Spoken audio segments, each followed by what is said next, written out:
الحمد للہ رب العالمین والعاقبۃ للمتقین والصلاة والسلام علی اشرف الانبیاء والمرسلین وعلی آلہ وصحبہ اجمعین اما بعد اعوذ باللہ من الشیطان الرجیم بسم اللہ الرحمن الرحیم ما کان محمد ابا احد من رجالکم ولکن رسول اللہ وخاتم النبیین وکان اللہ بکل شیء علیما صدق اللہ العظیم وصدق رسولہ النبی الکریم ونحن علی ذلک لمن الشاہدین والشاکرین والحمد للہ رب العالمین ان اللہ وملائکتہ یصلون علی النبی یا ایہا الذین آمنوا صلوا علیہ وسلموا تسلیما الصلاة والسلام علیک یا سیدی یا نبی اللہ وعلی آلک واصحابک یا سیدی یا نور اللہ اللہم صلی علی سیدنا ومولانا محمد معدن الجود والکرم وآلہ وصحبہ وبارک وسلم۔ حمد و صلاۃ کے بعد قرآن مجید سورہ احزاب۔ اللہ تبارک و تعالی نے ارشاد فرمایا ما کان محمد ابا احد من رجالکم، فرمایا محمد صلی اللہ علیہ وسلم مردوں میں سے کسی کے باپ نہیں، ولیکن رسول اللہ، لیکن اللہ کے رسول ہے۔ روحانی طور پر حضور کا درجہ باپ سے بھی زیادہ ہے، لیکن اللہ تبارک و تعالیٰ نے اپنے حبیب پاک علیہ السلام کے کسی بھی صاحبزادے کو اتنا بڑا نہ فرمایا کہ وہ مرد کہلا سکے۔ بچپن میں ہی تینوں صاحبزادے وصال فرما گئے۔ مردوں میں سے حضور کسی کے بھی باپ نہیں ہیں۔ حضرت زید بن حارثہ رضی اللہ تعالیٰ عنہ کو نبی پاک صلی اللہ علیہ وسلم نے پالا۔ وہ حضور کے اس طرح کے غلام تھے کہ لوگ انہیں حضور کا بیٹا ہی سمجھنے لگے۔ بہت سارے لوگ کہنے لگے زید بن محمد صلی اللہ تعالی علیہ وسلم۔ اللہ کریم نے منع فرمایا، فرمایا میرے رسول مردوں میں سے کسی کے بھی باپ نہیں ہیں۔ حضور اور اس کی وجہ نبی پاک صلی اللہ تعالی علیہ وآلہ وسلم مردوں میں سے کسی کے باپ نہیں، اللہ کے رسول ہے، وخاتم النبیین، اور سب نبیوں میں سے آخری نبی ہے۔ اللہ کے رسول ہیں اور سب نبیوں میں سے حضور کون سے نبی ہیں جی؟ آخری۔ حضور کے بعد کوئی اور نبی آ سکتا؟ اللہ نے قانون بنا دیا ہے، قانون بنا دیا ہے، آخری نبی ہے رسول پاک علیہ السلام۔ حضور کے صاحبزادے بچپن میں کیوں وصال کر گئے؟ اس آزمائش سے نبی پاک علیہ السلام اس لیے گزرے کہ اللہ نے حضور کی ختم نبوت کے قانون کی حفاظت فرمانی تھی۔ اگر نبی پاک کے کوئی بیٹے بڑے ہوتے تو نبی کے بیٹے نبی ہوتے، اور چونکہ دروازہ نبوت ذات رسالت پر بند کر دیا گیا، اس لیے اللہ تبارک و تعالی نے محبوب کے کسی بیٹے کو بھی پروان نہیں چڑھایا، وصال ہو گیا، اس لیے کہ حضور اللہ کے آخری نبی۔ یہ امت مسلمہ کا متفقہ عقیدہ ہے، اس پر درجنوں آیتیں ہیں قرآن مجید کی، 150 کے قریب نبی پاک کی حدیثیں ہیں۔ کتنی جی؟ کوئی عالم فاضل زیادہ پڑھا لکھا ہوگا، مقررہ حدیث کو دیکھے گا یا اور ریسرچ کرے گا تو شاید زیادہ وہ نکال لائے، لیکن 150 کے لگ بھگ محبوب کی حدیثیں ہیں جن میں حضور نے فرمایا میں آخری نبی ہوں، میں آخری نبی ہوں، میں آخری نبی ہوں۔ 150 کے قریب جگہ حضور نے فرمایا اللہ نے میرا نور نبوت پہلے سب سے پیدا فرمایا ہے، پر میں آخری رسول بن کے آیا ہوں، میں آخری نبی ہوں۔ میرے نبی پاک علیہ السلام نے فرمایا، جس طرح کو یہ بخاری مسلم کے لفظ ہیں، فرمایا کوئی آدمی مکان بناتا ہے بڑا پیارا، بڑا حسین، بڑا خوبصورت، ہر قسم کے نقش و نگار کرتا ہے، پر ایک اینٹ کی جگہ خالی چھوڑ دیتا ہے، ایک اینٹ کی جگہ۔ اب جو آدمی بھی آتا نا، گھومتا دیکھتا مکان، اسے بڑا اچھا لگتا اس کا مکان، پر وہ دیکھتا کہ یار یہ ایک اینٹ کی جگہ خالی ہے۔ اگر کبھی یہ بھی مکمل ہو جائے تو مکان، بات کی سمجھ آ رہی ہے؟ یہ خود حضور نے مثال دی۔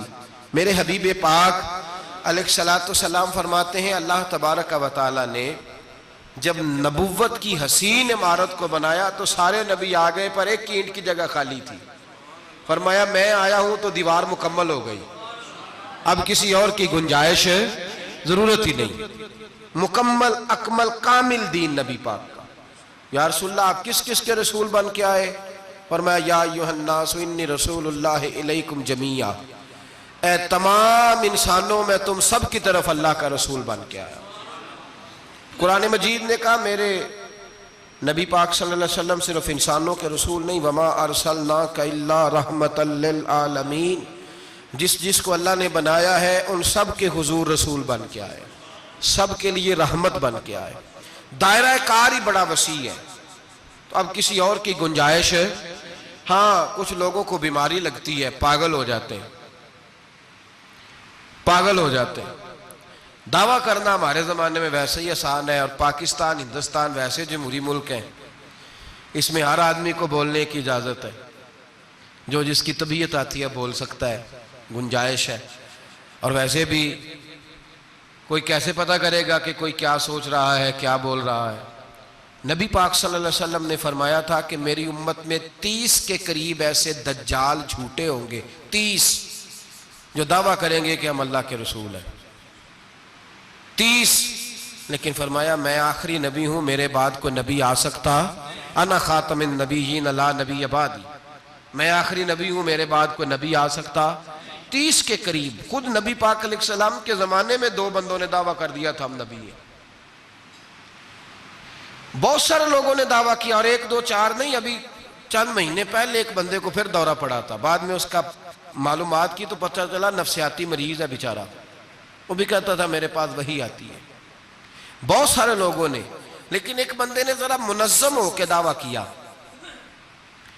اور خود چونکہ وہ انگریز کا وفادار تھا، تابعدار تھا، اور وہ کہتا تھا میرے آنے کے 2 مقصد ہیں، معاذ اللہ اپنے آپ کو نبی کہتا تھا، 2 مقصد ہیں۔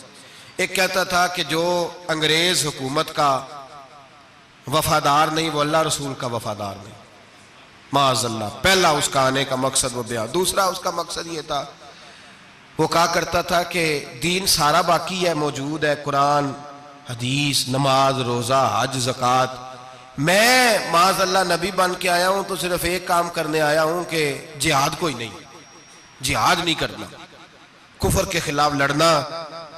آپ کو پتہ تو چل گیا ہوگا میں کس کی بات کر رہا ہوں، مرزا غلام احمد قادیانی۔ اس کے ماننے والوں کو مرزئی بھی کہتے ہیں، احمدی بھی کہتے ہیں، قادیانی بھی کہتے ہیں۔ ایک ہوتا ہے کافر، ایک ہوتا ہے مرتد، ان دونوں میں فرق ہے۔ عیسائی، یہودی، سکھ، ہندو یہ کافر ہیں، ان کا اپنا عقیدہ ہے، ٹھیک ہے جو وہ کر رہے ہیں، اسلام کسی پر جبر کا حکم نہیں دیتا، موج کریں، لگے رہے، ہم انہیں دین کی دعوت دیں گے پر ان پر کوئی سختی نہیں کر سکتے۔ ایک مرتد ہوتا ہے جو لبادہ دین کا اڑتا ہے، اپنے آپ کو مسلمان کہتا ہے، قرآن والا کہتا ہے، اسلام والا کہتا ہے، لیکن دین میں رکھنا ڈالتا ہے، نیا عقیدہ گھڑتا ہے، وہ مرتد ہے، اس پر سختی کرنے کا حکم ہے۔ مرزائیوں کی مصیبت یہ ہے کہ وہ کہتے ہیں جی ہم قرآن کو بھی مانتے ہیں، ہم اسلام کو بھی مانتے ہیں، ہم نبی پاک صلی اللہ علیہ وسلم کو بھی مانتے ہیں، بس آخری نبی نہیں مانتے، ایک نیا نبی مانتے ہیں، اور پھر رنگ بڑا عجیب دیا، کہتے ہیں ذلی نبی ہے، بروزی۔ نوکھا فلسفہ سنیں آپ حیران ہو جائیں گے۔ ذلی نبی کہتے ہیں میں مستقل نبی نہیں، میں نبی پاک کا سایہ بن کے آیا ہوں، یہ اس نے دعویٰ کیا ہے، کہتے ہیں میں مستقل نبی نہیں، میں حضور کا۔ اور بیوقوف، جس خدا نے اپنے رسول کا سایہ بنایا ہی نہیں کہ کسی کے قدم نہ آ جائیں، اور تیرے جیسے شخص کو سایہ بنانا تھا جس کی ایک آنکھ بھی کوئی نہیں، کانا ہے بیچارہ، مرزا کانا تھا، ایک آنکھ اس کی سلامت۔ اللہ کے نبیوں میں کوئی نقص ہوتا؟ ہمارے ہاں ایک دفعہ گفتگو ہو رہی تھی تو ایک مولانا کہنے لگے مرزا جھوٹا نبی ہے، استادوں نے روک دیا، کہنے لگے یہ لفظ بھی نہیں کہنا، جو نبی ہوتا ہے وہ جھوٹا نہیں ہوتا، اور جو جھوٹا ہوتا ہے وہ نبی یہ لفظ بھی نہیں کہنے، اس کو جھوٹا نبی نہیں کہنا۔ کہا حضور پھر کیا کہیں؟ کہنے لگے چلو کانا شانا کہہ لیا کرو، اتنی گنجائش ہے، یہ تو لو 2-4 جملے ہیں، جیسا بیچارہ ہے تھا ویسا چلو کہہ لو، کانا شانا کہہ لیا کرو، اس کی اجازت ہے، لیکن یہ لفظ کہنے کی اجازت منظم سازش کی اس شخص نے، منظم، اور یہ رکی نہیں۔ ہماری یونیورسٹیوں کے اندر بہت سارے لیکچرار بھرتی کیے جاتے ہیں جو قادیانی ہیں، مرزائی ہیں، اور آپ حیران ہوں گے یہ بات سن کے کہ یورپ کا ویزا سب سے آسانی سے اس بندے کو ملتا ہے جو کہتا ہے جی میں مرزائی ہو گیا ہوں، مجھے پاکستان میں خطرہ ہے، فٹافٹ بلا لیتے ہیں۔ تمہاری ان کے ساتھ کیا رشتہ داری ہے جو تمہیں فٹافٹ بلاتے ہیں؟ بتاؤ کیا تعلق ہے جو تمہیں سپورٹ کرتے ہیں؟ مرزا غلام احمد قادیانی نے دعویٰ کیا، پہلے وہ کہنے لگا جی میں محدث ہوں، میں حدیثوں کی تشریح کرتا ہوں، پھر کہنے لگا میں مجدد ہوں، دین کی تجدید کروں گا، پھر آہستہ آہستہ کہنے لگا جی میں امام مہدی بن کے آیا ہوں۔ لوگ کٹھے ہونے لگے نا، ہمارے لوگ تو دعا کرانے پہ قائل ہو جاتے ہیں، ویسے بھی جو نئی مداری لگائے اس کے بندے جلدی قائل ہو جاتے ہیں۔ علامہ اقبال نے پنجابی کا، میں خود پنجابی ہوں لیکن اقبال نے پنجابی کا مزاج بیان کیا ہے، پنجابی کا مزاج، اقبال کہتے ہیں پنجابی کا مزاج ہے کہ تحقیق کا پھندہ کوئی سیاد لگا دے، یہ شاخ نشیمن سے اترتا ہے بہت جلد۔ کہتے ہیں کوئی مداری دکھائے صحیح، اس کا کام ہے فٹافٹ پہنچ جانا۔ یہ مداریوں کا زمانہ ہے، جو اچھی مداری لگا لے، شور شار اچھا کرے، اس کے گرد لوگ، جو کہے میں نے پھونک ماری تو بندہ چل پڑا، پھونک ماری تو گر گیا، پھر میں نے ایسے کیا تو ایسے ہو گیا، کوئی مداری دکھائے صحیح۔ مداری کا دور ہے، اس نے بھی مداری لگا لی، میں دعا کرتا ہوں تو فلانا صحیح ہو گیا، میں یہ کرتا ہوں تو کبھی محدث ہو گیا، کبھی وہ مجدد ہو گیا، پھر کہنے لگا میں امام مہدی ہوں۔ پھر اس نے تھوڑی ترقی کر لی تو کہنے لگا میں مسیح موعود ہوں، وہ جو حضرت عیسیٰ علیہ السلام نے دوبارہ پیدا ہونا تھا تو لہذا میں آ گیا ہوں، معاذ اللہ۔ پھر آہستہ آہستہ جب اس نے سمجھا نا کہ اب بندے تھوڑے پکے ہو گئے ہیں جو میرے ساتھ ہیں، پھر کہنے لگا نہیں میں ذلی نبی ہوں، بروزی، میں سایہ بن کے آیا ہوں۔ مرزا غلام احمد قادیانی، پشت پناہی اس کو انگریز کی حاصل تھی۔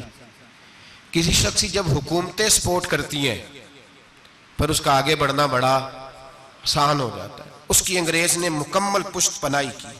اپنے بچوں کو سمجھائیں جو بات عرض کر رہا ہوں، ہمارے اپنے شہروں میں جو معروف سکول ہیں ان کے اندر ایسے ٹیچر بھرتی ہونے لگے ہیں جو قادیانی اور مرزائی ہیں، جو گندے نظریات کے حامل لوگ، جو طرح طرح کی، آپ کو نہیں پتا، ہمیں تو شوق ہی بڑا ہے نا، بچہ ایف ایس سی کرے صحیح، جائے جدھر مرضی، بی ایس سی کرے بس وہ، اور بڑی جلدی لوگ مائل اور قائل ہوتے ہیں۔ ایک صاحب مجھے کہنے لگے جی اب تو سائنس بھی ماننے لگی ہے اسلام کی ساری باتوں کو، تو میں کیا مانے چاہے نہ مانے، سائنس کے ماننے سے کوئی فرق پڑتا؟ نہیں مانتی سائنس تو نہ مانے، کیا اس میں حرج ہے؟ ایک حکیم صاحب بڑے پرانے بڑے سیانے کہنے لگا جی میں 2-3 امراض کا علاج کرتا ہوں، اس میں ایک کھانسی بھی ہے، چند قطرے شراب کے ڈال کے میں دوائی بناتا ہوں، بندہ ٹھیک ہو جاتا ہے۔ میں نے کہا آپ کا دماغ ٹھیک نہیں، میرے نبی پاک صلی اللہ علیہ وسلم نے جس چیز کو گند کہا ہے اس میں کبھی شفا ہو سکتی، سارا زمانہ بھی کہے کہ ٹھیک ہو جائے گا تو اس میں شفا ہو سکتی، جو پیشاب سے زیادہ پلید ہے اس میں بھی کبھی شفا ہو سکتی ہے۔ تو سائنس مانے، حکمت جو مرضی کہے، ڈاکٹر روز کہتے ہیں کزن میرج سے مسائل بنتے ہیں، قریبی رشتہ داروں میں شادی کرنے سے۔ رسول پاک علیہ السلام نے سگے چچا کے بیٹے کے ساتھ حضرت فاطمہ کا نکاح کیا۔ اگر مسائل بن سکتے ہوتے تو رسول پاک کبھی یہ کام کر سکتے؟ سوال ہی پیدا نہیں ہوتا تھا۔ روز ڈاکٹر کہتا ہے آپ پتہ کرنے جائیں بیماری کہاں سے لگ گئی، آپ کے خاندان میں تو کسی کو نہیں تھی، فلانے کو تو نہیں تھی، سسرال میں میکے میں۔ بھئی اللہ کے رسول نے فرمایا بیماری متعدی نہیں ہوتی، ایک کو دوسرے سے لگ سکتی، تو ساری دنیا کے ڈاکٹر کہیں بے شک ہماری طبیعت مان سکتی؟ ہم کوئی کچے نظریات کے لوگ ہی نہیں، یہاں تو بندے فٹافٹ ایسے ہو جی وہ سنا تھا اس نے کہا تھا، کیا مطلب ہے؟ ساڈے نبی دی زبان ساڈے واسطے قرآن، ساڈے نبی دی زبان ساڈے واسطے قرآن، ختم ہو گئی بات۔ جو مرضی کو کہتا، پھر عقیدہ مضبوط، زبردست، ایک منٹ کے لیے بھی ہلنے کی ضرورت نہیں۔ مرزا صاحب نے دعوے کر دیے، لوگ اکٹھے ہونے لگے، انگریز کی پشت بنائی تھی، اور اس نے سب سے پہلا اٹیک ان لوگوں پہ کیا جو سردار کہلاتے تھے، چودھری کہلاتے تھے، زمیندار تھے۔ غور کریں جو بات سمجھا رہا ہوں۔ اس کا سب سے پہلا الناس والا دین ملوکہم، لوگ اپنے سرداروں کے مذہب پہ ہوتے ہیں۔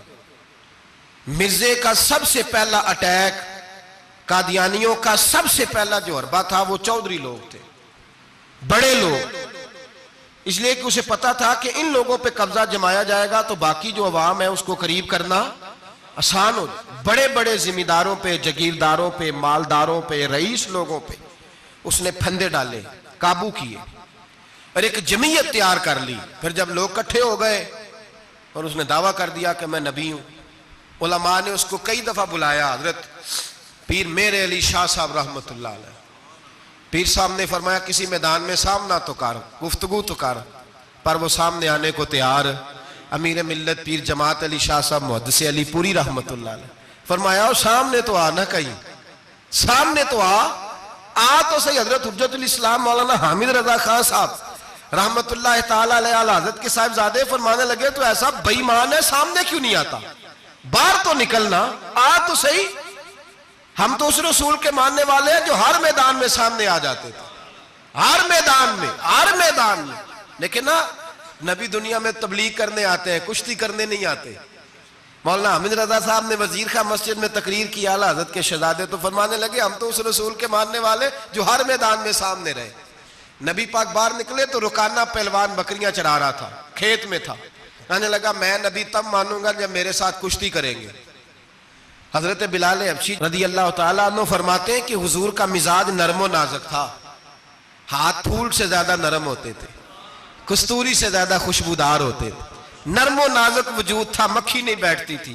جب اس نے یہ بات کی تو میرا دل کیا میں آگے بڑھ کے کہوں تو بیوقوف ہے، کبھی کشتیوں کے ساتھ بھی تبلیغ ہوئی ہے، بیوقوف ہے تو؟ کہتے ہیں وہ کہنے لگا جی میرے ساتھ تو سینکڑوں لوگ آئے، کوئی مجھے گرا نہیں سکا، اگر آپ گرا دیں تو میں کلمہ پڑھ لوں گا۔ کہتے ہیں رسول پاک نے آستینیں چڑھائی، فرمایا چلا آجا کشتی کر لیتے، تو آ صحیح میدان میں نکل۔ میرے رسول پاک نے آستین چڑھائی، تامت مبارک کو سمیٹا، فرمایا چلا آجا۔ ہر میدان میں رسول پاک تشریف لائے، نبی پاک سامنے ہوئے، حضور نے اس کو داؤ لگانے کا موقع دیا، کبھی ٹانگوں کی طرف بھاگتا، کبھی پیچھے آتا، کبھی دائیں۔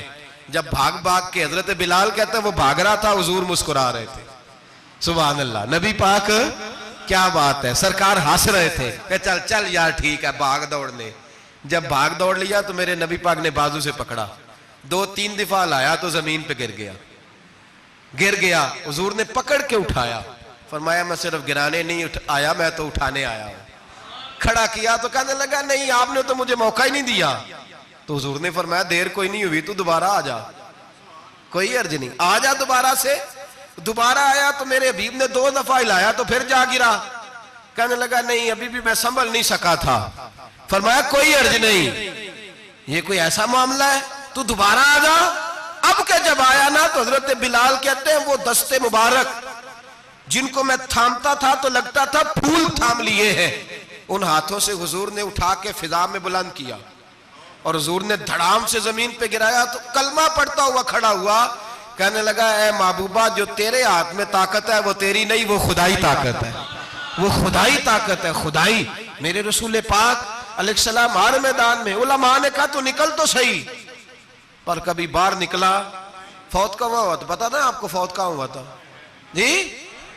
چلو مینوں تے دسن دی لوڑ ہی نہیں، تہاں تے سارا پتا ہوتا، باتھ روم میں مرا وہ، باتھ روم میں، اور آج تک لوگ باز نہیں آئے، ان کی عبادت گاہیں ہیں، بڑے چکر ہیں۔ اب ایک نیا بہانہ میں سنتا ہوں، نیا بہانہ، کہتے ہیں جی پاکستان کی اسمبلی نے انہیں کافر کہا ہے۔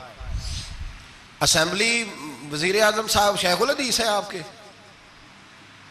اسمبلی میں جو لوگ بیٹھتے ہیں شیخ، ان کا کیا کفر اسلام سے، کیا وہ کسی کو کہیں گے بیچارے؟ سورۃ اخلاص تو ہمارے وزیر داخلہ اور وزیر خارجہ نہیں سنا سکتے، یہ حال ہے۔ بہت بڑے بڑے بیرسٹر کہلانے والوں کو سورۃ اخلاص نہیں آتی، انہوں نے کسی کو کافر مسلمان کیا کہنا ہے؟ اسمبلی کا مسئلہ نہیں ہے، امت مسلمہ کے علماء محدثین محققین کا متفقہ فیصلہ ہے کہ مرزائی کل بھی کافر تھے، آج بھی، قیامت تک کافر اور بدترین کافر ہے، ہلکے پھلکے کافر بھی نہیں، سپرلیٹر ڈگری ہے، زبردست قسم کے کافر ہے، چھوٹے موٹے بھی نہیں، آخری درجے کے بدترین مشرک ہیں۔ ہم لوگوں کی اپنی موج ہے جمہوری، اور نہیں جی نہیں نرمی کرنی چاہیے، نہیں جی نہیں نرمی کرنی۔ ایک پارٹی والا دوسرے پہ سختی کر رہا ہے، مذہب کے معاملے میں سارے اس نے اخلاق کے قائل ہیں، سب اخلاق کے قائل ہیں، نرمی کرو ٹھیک ہے، سب کو کہو چلو ٹھیک ہے گلی برابر کی ہے، ووٹ برابر کے لے لو، وہاں کہتے ہیں نہ دیے تو لڑائی بھی ہوگی، ناراضگی بھی ہوگی، جھگڑا بھی ہوگا، یہ بھی ہوگا۔ دنیا داری کے معاملے میں سختی اور دین کے معاملے میں ایسا نہ کرو۔ وہ بدترین مشرکین ہیں، انہوں نے ایسے ایسے ظلم کیے۔ وہ تو کہتے ہیں جو ہمارے پیچھے مرزا تو یہ کہتا تھا جو مجھے نہیں نہ مانتے وہ سارے شیطان کے پیروکار ہیں، تو سب کو شیطان کہہ رہا ہے، تو نرمی کر رہا ہے۔ اور پھر اس کی کرامتیں بڑی عجیب تھیں، فرشتہ آتا تھا وہی لے کے، اس کا نام تھا ٹیچی ٹیچی، اپنی کتاب میں لکھا ہے، نام کیا ہے؟ نبی پاک صلی اللہ علیہ وسلم نے فرمایا کہ جناب عائشہ کے ساتھ میرا نکاح اللہ نے آسمانوں پہ کیا ہے۔ اس نے حدیث پڑھ لی تو سویرے اٹھی اس نے بھی ایک فتویٰ دیا، ایک بی بی تھی نام تھا محمدی بیگم، کہنے لگا میرا بھی اس کے ساتھ آسمانوں پہ نکاح ہو گیا ہے۔ پھر ساری زندگی محمدی بیگم کی منتیں ہی کرتا رہا، اس نے کہا میں نے نہیں کرنا تیرے بے ایمان کے ساتھ نکاح۔ کیسا آسمانوں پہ نکاح ہوا تھا، پھر زمین پہ ہو سکا؟ ایسا بدبخت آدمی، ایسا بدبخت۔ اور اس کو جو خوابیں آتی تھی بڑی نرالی تھی۔ 15 روپے کا ملازم تھا، وہ ماہانہ 15 روپے ملتے تھے، سیالکوٹ میں ملازمت کرتا تھا۔ جب یہ اس نے ڈھونگ اور ڈرامہ رچایا تو موجیں لگ گئی۔ میں نے کہا کہ مداری کوئی بھی کرے تو لوگ کٹھے ہو جاتے ہیں، سیدھی سیدھی بات، صاف ستھری بات تو اتنی جلدی ہضم ہی نہیں نہ ہوتی لوگوں کو۔ تو اس نے جب وہ کہتا مجھے خواب آئی ہے، خواب کیا آئی ہے؟ کہتا وہ میرے پاس کوئی آنے والا آیا تو مجھے ہزاروں روپے دے گیا ہے۔ جب بھی اس کو خواب آئی کوئی ہزاروں روپے کی آئی، دولت کی آئی۔ ملا رومی نے بڑی پیاری بات لکھی ہے۔ ملا رومی کہتے ہیں کہ ایک بادشاہ تھا تو اس کے زمانے میں ایک بندے نے نا نبوت کا دعویٰ کر دیا، اس نے کہا میں بھی نبی ہوں، معاذ اللہ ثم معاذ اللہ۔ بادشاہ بڑا سمجھدار تھا، سیانہ بندہ تھا، اس نے کہا اس کا پس منظر تو پتہ کرو، کوئی پاگل تو نہیں، کوئی گھر میں جھگڑا تو نہیں رہتا، اس کا بھوک کا ستایا ہوا تو نہیں، کیونکہ اس طرح کے بندے مختلف دعوے کرتے پھرتے ہیں۔ پتہ کیا، معلومات کی، تو لوگوں نے آ کے بادشاہ کو بتایا کہ نا کچھ نہیں نا تو 15 دن اس کو روٹی نہیں ملتی بیچارے کو، بڑے کاروبار کی ہے، چمکا کوئی نہیں۔ تو اس نے کہا چلو یہ والا کام کرتے ہیں، مشہور تو ہو جائیں گے نا، بدنام جو ہوں گے تو کیا نام نہ ہوگا۔ بادشاہ نے کہا چلو ٹھیک ہے بلاؤ، اس کو بلایا تو بادشاہ کہنے لگا اس کو باورچی خانے میں لے جاؤ اور جتنے کھانے پک سکتے ہیں نا پکا کے اس کے سامنے رکھو، صبح شام اسے روٹی کھلاؤ۔ 15 دن نہ 2 ہفتے بڑا خوب کھانا کھلایا اس کو، زبردست اچھی طرح سے سیر ہو کے روٹی کھلائی۔ تو ملا رومی کہتے ہیں 15ویں دن باہر نکالا، بادشاہ کے سامنے پیش کیا تو بادشاہ کہنے لگا او معاذ اللہ دعویٰ کرنے والے کہ میں نبی ہوں، کوئی نیا پیغام آیا تیرے پاس کہ نہیں، کوئی نیا الہام، کوئی نیا پیغام؟ کہنے لگا جی بالکل آیا ہے۔ نے کہا سنا؟ کہنے لگا میرے پاس نیا پیغام آیا ہے کہ تو جہاں پہنچ گیا یہاں سے نکلنا نہیں، اب تو نے یہیں رہنا ہے، یہ مجھے حکم ہوا ہے، لہذا اگر تو حکم عدولی کرے گا تو نافرمان ہو جائے گا۔ تو اس نے کہا ٹھیک ہے میں تیری بات سمجھ گیا ہوں، روٹی تجھے 3 وقت ملا کرے گی لیکن تو گھر جا کے رہے۔ آج کے بعد اس طرح کا کوئی دعویٰ پیٹ کے ہاتھوں مجبور ہو کے لوگ دعوے کرتے ہیں، اور پھر جو ان کے ساتھ ہوتے ہیں نا وہ بھی بہت سارے پیٹ کے ہاتھوں مجبور ہوتے ہیں، تنخواہیں لگ جاتی ہیں، اور جب کسی کی تنخواہ لگ جاتی ہے پھر پراپوگنڈا کرنا اس کی ذمہ داری ہوتی ہے، شور کرنا ذمہ داری، رائے عامہ ہموار کرنا اس کی ڈیوٹی ہوتی ہے۔ مرزے نے بہت سارے لوگ بطور تنخواہ دار وہاں رکھے، پھر یہ تحریک چلی، 1 2 4 نہیں، درجنوں لوگ اس میں شہید ہوئے، جگہ جگہ رسول اللہ کے غلاموں نے صلی اللہ۔ اور بڑی ذمہ داری سے بات کہہ رہا ہوں، بڑی ذمہ داری سے، دین کی کوئی تحریک چلتی ہے تو نہ سیاستدان نکلتا ہے، نہ جاگیردار، نہ سیاستدان، نہ وڈیرا، نہ کوئی اور، الا ماشاءاللہ۔ دین کی تحریک چلتی ہے تو نہ یہ لاکھ روپیہ لینے والے نعت خواں باہر نکلتے ہیں، نہ جو بڑی گدیوں پہ جدی پشتی پیر بیٹھے ہیں وہ باہر آتے ہیں، وہ علماء اور مشائخ جن کا دین سے رشتہ ہے۔ اگر پیر جماعت علی شاہ صاحب نکلے تو خالی پیر نہیں تھے، عالم دین بھی تھے۔ اگر پیر میرے علی شاہ صاحب نکلے تو خالی پیر نہیں، بہت بڑے عالم تھے. حجت الاسلام نکلے تو خالی پیر نہیں، عالم تھے. یہ علماء نکلتے ہیں مار کھاتے ہیں. ایک عالم نے مار نہیں کھائی، دو نے نہیں کھائی، درجنوں نے کھائی، ہزاروں اور سینکڑوں نے کھائی. علماء نے قربانیاں دیں، جیلوں میں بند ہوئے.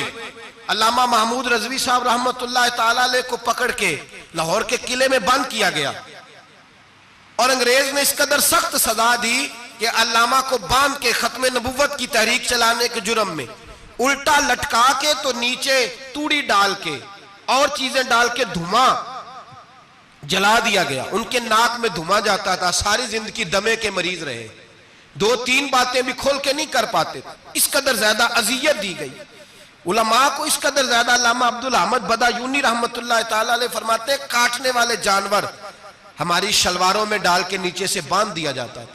کہا جاتا تھا اب ختم نبوت کی بات کرو، لیکن کوئی شخص بھی ایک منٹ کے لیے بھی پیچھے ہٹنے کو تیار. قربانیاں دے کر قربانیاں ان بے ایمانوں کو کافر قرار دلوایا. اور پھر بطلِ حریت امام وقت حضرت علامہ شاہ احمد نورانی رحمت اللہ علیہ اور مولانا عبدالستار خان نیازی کو سزائے موت کا حکم ہوا. مولانا ابو الاسناد اعلیٰ حضرت کے خلیفہ تھے، ان کے صاحبزادے سید خلیل احمد صاحب رحمت اللہ تعالیٰ علیہ کو سزائے موت کا حکم ہوا کہ مرزائیوں کے خلاف انہوں نے علم بلند کیا. وہ تو پاکستان بنا. پھر جدوجہد شروع ہوئی، پھر زور ہوا. پھر علامہ نورانی رحمت اللہ علیہ کی قیادت میں پورے زور اور شور کے ساتھ تحریک چلی. آخر مجبور ہوئے اس دور کے وزیر اعظم بھٹو صاحب مجبور ہو گئے اور کہا ٹھیک ہے سویرے میں مرزے کے پوتے کو بلاتا ہوں، آپ اسمبلی میں بیٹھ کے بات کریں، ان سے گفتگو کریں. اگر ہم قومی اسمبلی کے ممبران نے دیکھا واقعی جھوٹا ہے تو ہم انہیں اقلیت قرار دے دیں گے. علامہ نورانی حضرت ابو بکر صدیق کی اولاد تھے اور میرے اعلیٰ حضرت فاضل بریلوی رحمت اللہ علیہ کے خلیفہ کے بیٹے تھے، اور خود حضور مفتی اعظم ہند رحمت اللہ علیہ کے مرید تھے. حضرت علامہ نورانی ساری زندگی ایسا لباس پہنتے تھے کہ اس کے اندر سلوٹ نظر نہیں آتی تھی. امامہ اتنا حسین ہوتا تھا کہ دیکھنے کو دل کرتا تھا، اور گاڑی میں بہترین میں بیٹھتے تھے. لیکن مکان ساری زندگی کرائے کا رہا، کرائے کا. لوگ کہتے ہیں ملنے جاتے تھے سیڑھیوں سے اترتے تھے تو علامہ نورانی سیڑھیوں پہ بٹھا لیتے تھے، کہتے 2 ہی کمرے ہیں اور میں آپ کو بٹھا نہیں سکتا، گھر میں جگہ نہیں. تو کہا حضرت آپ اجلے تو بڑے نظر آتے ہیں. تو آپ فرماتے لباس دنیا کو دکھانے کے لیے پہنا ہے، اور باقی تو سارا میرا معاملہ خدا رسول کے ساتھ ہے. میں جانوں اللہ رسول جانے. میں بھکاری بن کے نہیں جینا چاہتا، خودداری کے ساتھ وقت گزارنا چاہتا ہوں. علامہ نورانی کہتے ہیں جس رات صبح اسمبلی میں مناظرہ ہونا تھا تو میں سوچنے لگا آج رات کیا کروں. تو پھر مجھے خیال آیا میں نے وہی کرنا ہے جو بدر کی رات میرے مصطفیٰ نے کیا تھا. ساری رات میں مصلی پہ بیٹھا رہا. کہتے ہیں بس اونگ لگی تو بات بن گئی، آنکھ لگی تو بات بن گئی. کہتے ہیں سحری کا وقت ہوا تو دستک ہوئی دروازے پہ. 2-3 نادان دوست کہنے لگے آپ ہمارے گھر آئے. فرماتے میں ان کے گھر گیا.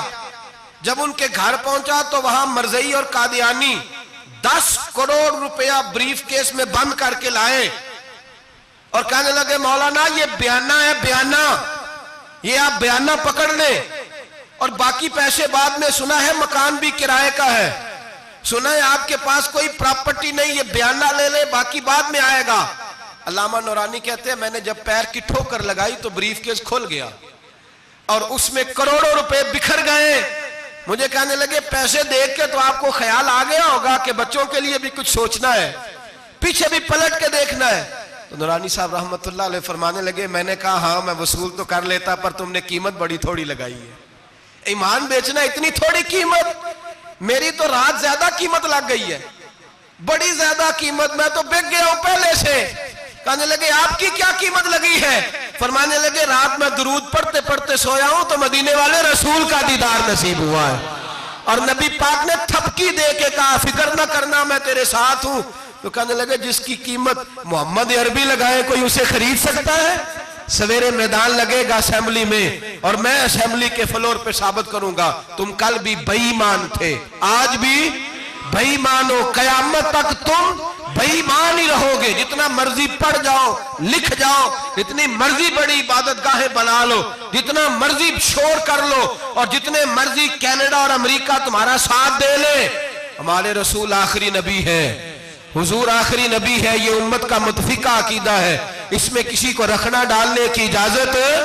آپ فرماتے ہیں سویرے وہ آیا، بڑے زور سے آیا، کبھی انگریزی بولتا، کبھی کوئی بولی بولتا، لیکن احمد رضا کے دروازے کا ایک فقیر ایک بات ہی کرتا، وہ رضا کے نیزے کی مار ہے کہ عدو کے سینے میں غار ہے، کسے چارہ جوئی کا وار ہے کہ جو وار وار سے پار۔ کہتے ایک اور مولوی صاحب بھی آئے میرے ساتھ مناظرہ کرنے، ان کی اپنی کتاب سے نکل آیا کہ نبی پاک کے بعد آخری کوئی اور نبی آ جائے تو فرق نہیں پڑتا، اپنی کتاب سے، ان کے دارالعلوم بانی، دارالعلوم بنانے والے کی کتاب سے نکل آیا۔ تو مولوی وہ مرزا کہنے لگا تم نے بھی تو لکھا ہے، ہم نے کہا یہ بھی بے ایمان ہے، اعلیٰ حضرت کہہ چکے ہیں یہ کافر ہے، یہ بھی تمہاری طرح کا ہی ہے ظالم، لہذا اس کی بات کا کوئی اعتبار نہیں ہے، کافر قرار دے دیا گیا۔ کفر تو ہو گیا، عقلیت تو ہو گئی، لیکن وہ آج تک اپنی حرکتوں سے باز۔ ہمارے بچوں کو پتہ ہی نہیں یہ کتنے غلط ہیں، ہمیں خبر ہی نہیں کہ یہ کتنے برے ہیں۔ بھائی ایک صاحب سے میری ایک دفعہ بات ہوئی، چودھری صاحب تھے، گفتگو ہوئی تو کہنے لگے جی ختم نبوت نہیں مانتے تو ختم ہو گیا مسئلہ، اللہ ناراض ہو جائے گا، ختم نبوت نہیں مانتے تو اللہ ناراض ہو جائے گا۔ میں نے کہا جناب کے کتنے بچے ہیں؟ کہنے لگے 4، زمین کتنی؟ 20 کلے، کتنے کتنے آئے بولیے؟ تو میں نے کہا ایک نیا بندہ آ کے کھڑا ہو جائے کہ میں بھی آپ کا بیٹا ہوں، تو آپ راضی ہیں؟ مثال دے رہا ہوں سمجھانے کے لیے، بلا مثال و بلا تشبیہ، آپ راضی ہو جائیں گے؟ بولے نہیں نہیں تو چپ کر کے آخنا چل کوئی نہیں، 4 بھی بن رہے تھے 5 بھی بن لینے، ہو جائے گا ایسا؟ عجیب بندے ہو، جو کام جو تمہارا بیٹا نہیں، جب تم اسے بیٹا ماننے کو تیار نہیں تو جو اللہ کا نبی نہیں، وہ میدان میں کھڑا ہو کہ میں بھی ہوں میں بھی ہوں میں بھی ہوں، تو یہ کس طرح قابل قبول بات ہے؟ اور ایک بھائی سگے بھائی کو جائیداد دینے کو تیار نہیں تو ایک اور آ کے شامل ہو جائے کہ مجھے بھی شامل کر لو، چلو کوئی نہیں فرق پڑتا، اتنی زمین ہے ابے کی، اتنی زمین ہے ابا جی کی، مجھے بھی شامل کر لو، تو لوگ تو قتل کر دیں گے کہ جب تو ہے نہیں تو ہمارا بھائی بنتا کیوں ہے؟ او خدا کے بندے، عجیب فلسفہ حیات ہے، عجیب زندگی ہے، فٹافٹ لوگ مان لیتے ہیں۔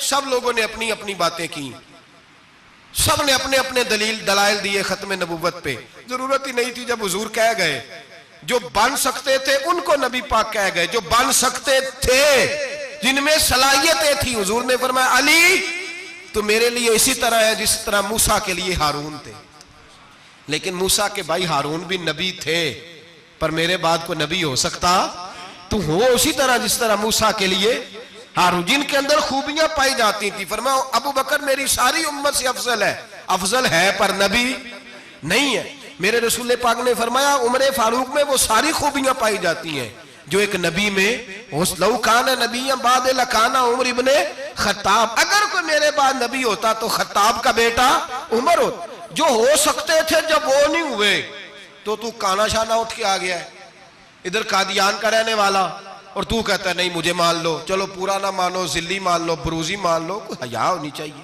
اور بڑے بڑے سیانے بندے، ان کو آج تک پتہ ہی نہیں کہ یہ ذلیل کتنے، ان کے اندر خباثت کتنی پائی جاتی ہے۔ میرے رسول پاک امت کے لوگوں نے اپنے اپنے دلائل دیے، نبی پاک کی امت نے اپنے اپنے۔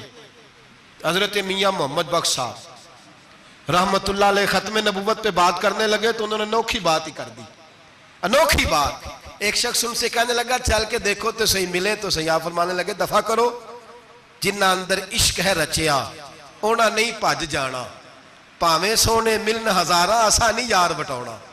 ہم نے دائیں بائیں دیکھنا ضرورت ہی نہیں، ہمارے رسول نے کوئی کمی چھوڑی نہیں، باقی آ رہے ہیں یہاں خیرات لینے۔ حضرت موسیٰ کہہ رہے ہیں اللہ اپنے آخری نبی کی امت میں شامل کر لے، تو ہمیں کیا ضرورت ہے پتہ بھی کرنے کی؟ اور سن لیں، یہ یاد رکھیں بات، امام اعظم ابو حنیفہ رحمۃ اللہ علیہ فرماتے ہیں اگر کسی بندے نے دعویٰ کیا کہ میں نبی ہوں،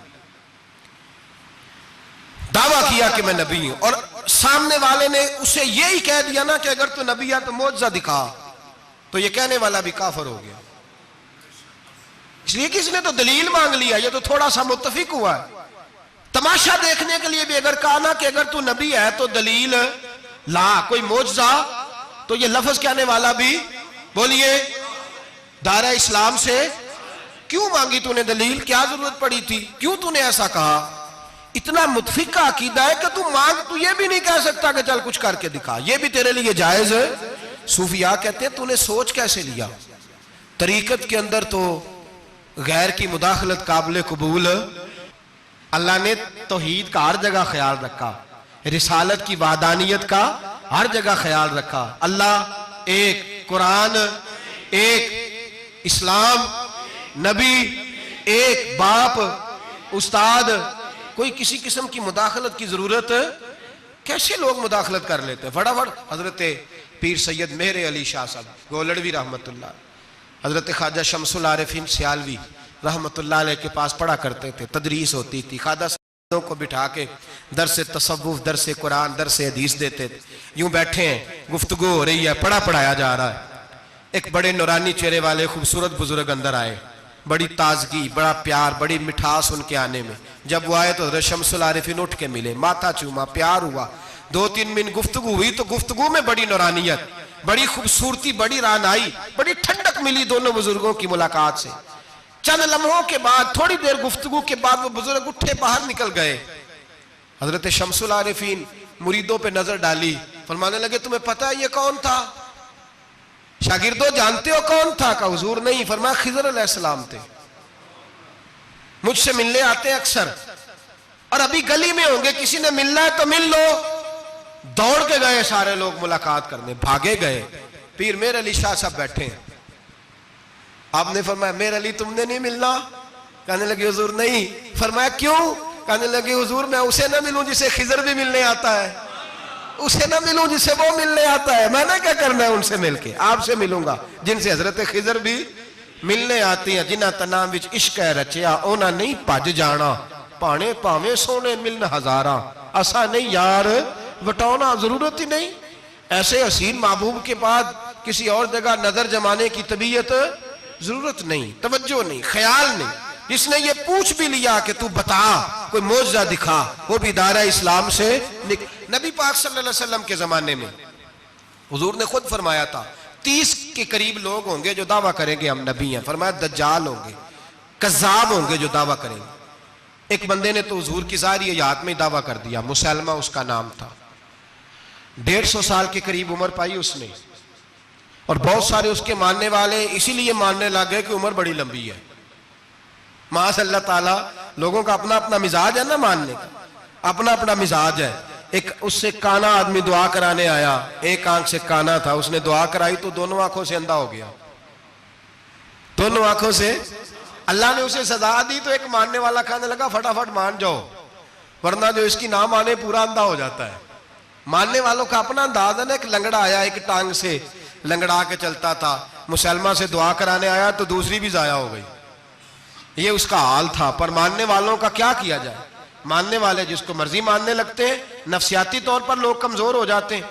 مسلمہ نے نبی پاک صلی اللہ علیہ وسلم کو خط لکھا، کہنے لگا حضور کے زمانہ مبارکہ میں، اور کچھ حدیثیں ایسی بھی ملتی ہیں جس سے یہ ثابت ہوتا ہے کہ اس کی حضور سے ملاقات بھی ہوئی، سامنے کچھ بول نہ سکا، جا کے خط لکھا، کہنے لگا کہ آپ میرے ساتھ معاہدہ کر لیں، جب تک آپ حیات ظاہری میں آپ نبی، اور جب آپ کا وصال ہو جائے تو میں نبی، یا یہ معاہدہ کر لیں کہ آدھے عرب کے آپ نبی اور آدھے کا میں نبی۔ معاذ اللہ، اس نے یہ خط لکھا۔ نبی پاک نے جواب لکھا، فرمایا میں تو اللہ کا رسول ہوں، تو کذاب ہے، تو کذاب ہے، جھوٹا ہے۔ لوگ ایک اور بھی، میں ایک دن آرٹیکل پڑھ رہا تھا، کہنے لگے جی مرزے کے اب بڑے ماننے والے ہیں، اس کو کذاب نہیں کہنا چاہیے، ان کو دکھ ہوتا ہے، جو جھوٹ بولے اسے جھوٹا نہیں کہنا چاہیے۔ تو تھی بول دے کیوں نہیں؟ تو اڈا کی پروگرام ہے، کہنا چاہیے کہ نہیں کہنا چاہیے؟ یہ ثواب ہوگا، اس لیے کہ جو نبوت کا دوچا دعویٰ کرے اس کو نبی پاک نے جھوٹا کہا ہے۔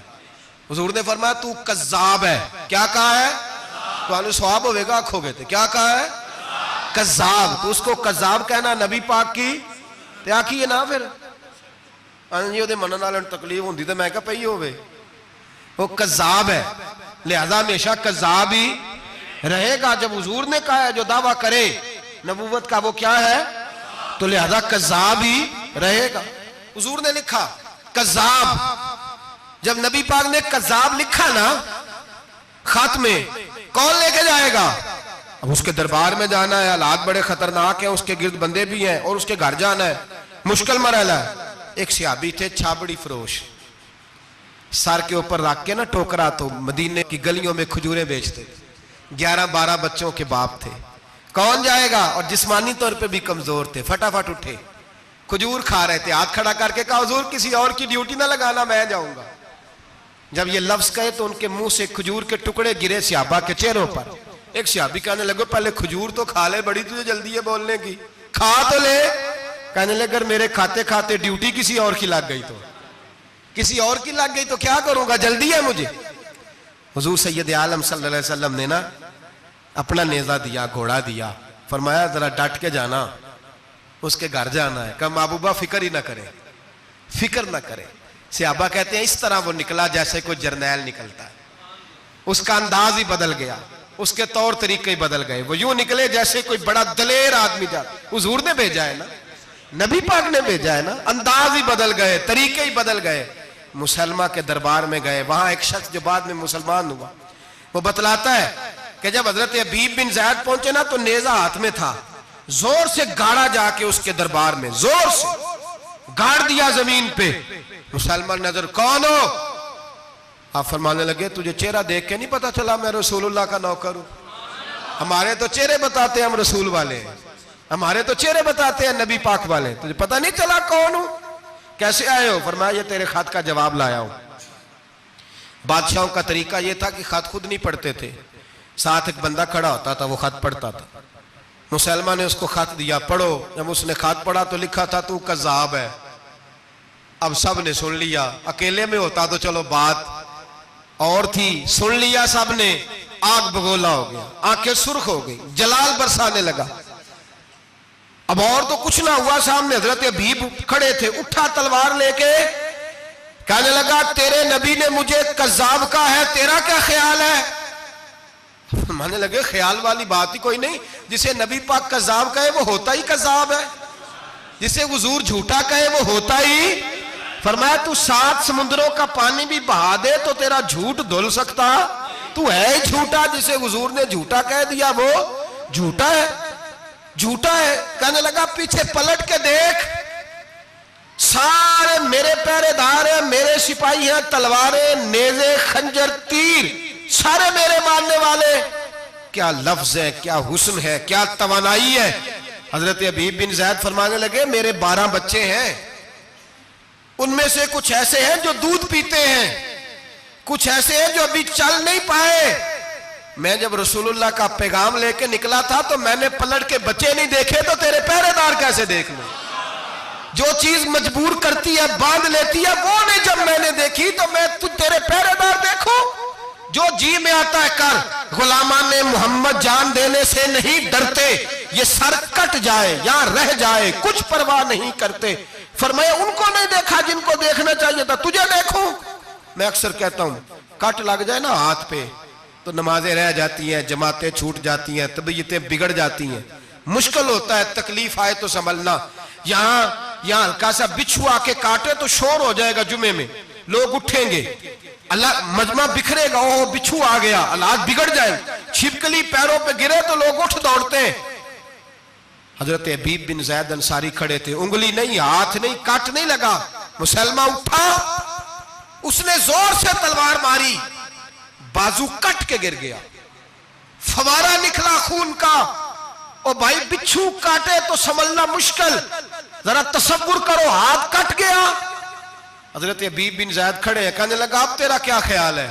آپ فرمانے لگے تو بڑا بیوقوف ہے، ہمیں آزماتا ہے، ہمیں تو بدر سے لے کر احد تک ساری دنیا آزما چکی ہے، ہمیں آزماتا ہے، ابھی بھی خیال پوچھتا ہے۔ فرمایا میرا خیال وہی ہے جو میرے رسول نے فرما دیا ہے، خیال وہی ہے جو نبی پاک نے کہہ دیا ہے۔ پھر تلوار ماری، دوسرا ہاتھ کٹ گیا، ذرا سوچنا، غور کرنا، ٹانگ ٹوٹی نہیں، ہڈی نہیں ٹوٹی، ماس نہیں اکھڑا، ہاتھ کٹ کے گرا، 2 ہاتھ گر گئے، زمین پہ گرے۔ حضرت حبیب کہنے لگا میں تجھے قتل کر دوں گا، باز آ جا۔ آپ فرمانے لگے تو بڑا نادان ہے، ان لوگوں کو ڈراتا ہے جو سویرے فجر کی نماز پڑھ کے پہلی دعا ہی شہادت کی مانگتے ہیں۔ ہمیں ڈراتا ہے جو سوتے وقت التجا کرتے اللہ بستر پہ موت نہ دینا، میدان میں دینا، تو ہمیں ڈرا رہا ہے، چل جو ہوتا ہے کر لے۔ اس نے خنجر رکھا، تلوار رکھی گردن پہ، فرمایا میں کاٹ دوں گا۔ فرمایا کاٹتا کیوں نہیں، کاٹتا کیوں نہیں؟ اور وہ روایت کرنے والے کہتے ہیں مسلمہ کے ہاتھ کامتے تھے ختم نبوت کے تحفظ کے لیے۔ جب نبی پاک کے غلام نکلے تو جھوٹا دعوے کرنے والے کانپ کھڑے ہوئے، کہتے ہیں اس کے ہاتھ کانپتے تھے۔ حضرت عبید بن زید کٹے ہوئے بازوؤں کے ساتھ بھی توانا تھے، قلم توڑ گئے میاں محمد بخش صاحب، فرمانے لگے وہ کچا رنگ للاری والا جیڑا چڑھ دا لیندا رہندا، اے عشق تیرے دا رنگ محمد چڑھ جائے پھر نہیں لیندا۔ جب تلوار چلی، گردن کٹی، تو رسول اللہ کی ختم نبوت پر پہرا دینے والوں کا اجر میرے رسول نے بیان فرمایا، میرے نبی نے اجر بیان کیا، ڈگری جاری فرمائی، سند دی حضور نے، وہاں گردن کٹی، اور جہاں مدینے میں حضور کی آنکھوں میں آنسو آئے۔ یا رسول اللہ کیا ہوا؟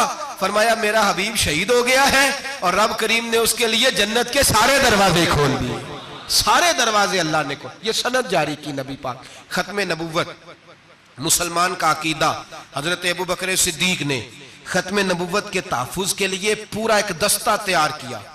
ابو جہل کے بیٹے جناب سیدنا اکرمہ رضی اللہ تعالیٰ عنہ، ان کی سربراہی میں جناب سیدنا ابو بکر صدیق رضی اللہ تعالیٰ عنہ نے لشکر تیار کیا۔ وہ لشکر گیا، اس لشکر میں حضرت وحشی بھی تھے جنہوں نے حضرت امیر حمزہ کو میدان احد میں شہید کیا تھا۔ فرماتے ہیں میں دعا کرتا تھا اے اللہ بہترین مسلمان میرے ہاتھوں شہید ہوا ہے، اب میرے ہاتھوں کوئی بدترین کافر قتل کرا تاکہ میرا کفارہ ہو جائے۔ فرماتے ہیں جب میں گیا، جب میں نکلا میدان میں پہنچا تو مسلمہ میرے سامنے آ گیا، جھوٹی نبوت کا دعویٰ کرنے والا۔ کہتے ہیں جب سامنے آیا تو میں نے اس کو مارا، تیر وہ گرا، اور جب گرا تو میں نے رکھا پھر اس کی گردن پہ پیر۔ میں نے کہا میرے رسول تو میدان بدر میں دعا کریں تو 5000 فرشتے آتے ہیں، تو ذرا پلٹ کے دیکھ بے ایمان تیرا حال کیا ہے؟ فرماتے ہیں میرے قدموں کے نیچے، میں نے کہا تو میرے نبی سے مقابلہ کرنے چلا تھا؟ میں رسول اللہ کا ادنا غلام ہوں، نہ بدری ہوں، نہ اشرا مبشرہ میں سے ہوں، نہ میں خلفائے راشدین میں سے ہوں، پر ہوں رسول کا غلام، الصحابی کن نجوم میں شامل ہوں۔ فرماتے ہیں میں نے گردن کاٹی اور اللہ نے مجھے موقع دیا۔ حضرت امیر حمزہ اگر میرے ہاتھوں شہید ہوئے تھے تو نبی پاک کا بدترین دشمن بھی میرے ہاتھوں قتل ہوا۔ ختم نبوت کا تحفظ ہر دور میں ہر جگہ صحابہ کرتے رہے۔ ہم بچوں کو کچھ نہیں سکھا پا رہے، ہمارے بچے لا بلد ہیں دینی تعلیمات سے، ہم یہ شعور دے کے بھیجتے ہی نہیں کہ بیٹا جو اس طرح کی ذرا بھی بات کرے اس کا ذکر کرنا بتانا، قادیانی، مرزائی، کسی جگہ یہ اپنے آپ کو احمدی کہتے ہیں، کسی جگہ کوئی اور روپ دھارتے ہیں۔ ایک ان کا گروپ اب لاہوری کہلاتا ہے، وہ کہتا ہے جی ہم اسے سارا کچھ مانتے ہیں پر نبی نہیں مانتے۔ ہم نے کہا تم بھی تو بے ایمان ہو نا، کافر کو تو مان رہے ہو نا، چاہے مجدد بھی مانو مفسر بھی مانو، مان تو ایک بے ایمان کو رہے ہو نا، کافر کو کافر ماننا ضروری ہے۔ اللہ نے کہا کل یا ایھا الکافرون، اللہ نے کافر کو کافر کہا ہے تو کافر کو کافر ماننا یہ ضروریات دین کا حصہ ہے۔ تو لہٰذا اپنی اولادوں کو، نسلوں کو، آنے والے طبقات کو، بالخصوص کالجز میں، یونیورسٹیز میں اور ان جگہوں پہ جو لوگ تعلیم حاصل کرنے جاتے ہیں ان بچوں کو خاص کر کے سمجھائیں، ان پر خاص دھیان دیں، توجہ کریں کہ وہ بچے ان چیزوں سے باز آئیں، پرہیز کریں۔ میں نے کہا کہ ایک بہت بڑا طبقہ، اور پھر ایک اور بہت بڑی تکلیف کی بات یہ ہے ہماری حکومتیں یہ خیال نہیں کرتی کہ کوئی بند باندھا جائے، کوئی ایسا صورت بنائی جائے، کوئی جو ہے وہ ایسی ترتیب لگائی جائے کہ جو لیکچرار آئے یا سرکاری عہدے پہ کوئی شخص آئے اس کی جان پھٹک کی جائے، وہ کون ہے، اس کا عقیدہ کیا ہے، وہ کس نظریے کا ہے۔ ہمارے ہاں کوئی ایسا اندازہ نہیں، اس لیے یہ مرتد، یہ کفار، یہ برے لوگ پھیلتے چلے جا رہے ہیں۔ اپنی صفوں کے اندر ان لوگوں کو تلاش کریں۔ اور پھر ایک اور بات یاد رکھیں، کفر سے جب بیزاری ہوتی ہے نا، ان لوگوں کو احساس ہوتا ہے کہ ہم غلط ہیں، ہمارے ساتھ اظہار بیزاری ہے۔ ان لوگوں سے جو اظہار بیزاری کیا جاتا ہے اس کا مطلب یہ ہے کہ ان کو احساس ہو کہ ہم غلط ہیں، اور بہت سارے لوگ بس ایسے ہی ان کے پیچھے لگ گئے بلا وجہ، دیکھا دیکھی، دوستوں کی وجہ سے، ان کو پتہ ہی نہیں کہ یہ کتنے برے ہیں۔ اللہ کی بارگاہ میں یہ دعا کرتے ہیں کہ اللہ تعالیٰ ہماری آنے والی نسلوں کو ان برے اثرات سے محفوظ رکھے، اور اللہ تبارک و تعالیٰ ہمیں حضور کے ختم نبوت کے عقیدے پر پختگی عطا فرمائے، ہمیشہ مدحت